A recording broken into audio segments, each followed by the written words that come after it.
Of course, like every family going through hard times, our country must make tough choices.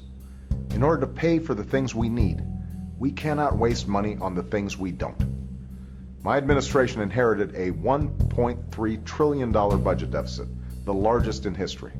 And we've inherited a budgeting process as irresponsible as it is unsustainable. For years, as Wall Street used accounting tricks to conceal costs and avoid responsibility, Washington did too. These kinds of irresponsible budgets and inexcusable practices are now in the past.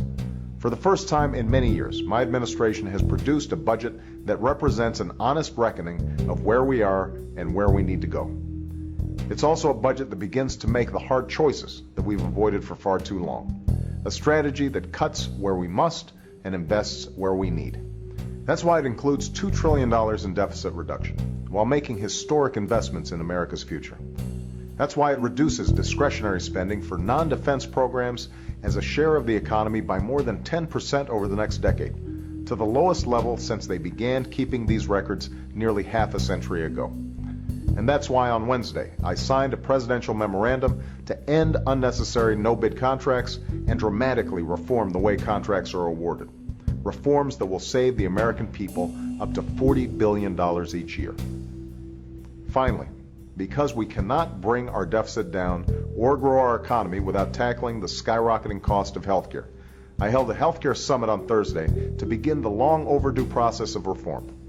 Our ideas and opinions about how to achieve this reform will vary, but our goal must be the same: quality, affordable healthcare for every American that no longer overwhelms the budgets of families, businesses, and our government.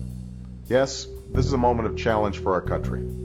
But we've experienced great trials before. And with every test, each generation has found the capacity to not only endure, but to prosper, to discover great opportunity in the midst of great crisis. That is what we can and must do today. And I'm absolutely confident that is what we will do. I'm confident that at this defining moment, we will prove ourselves worthy of the sacrifice of those who came before us.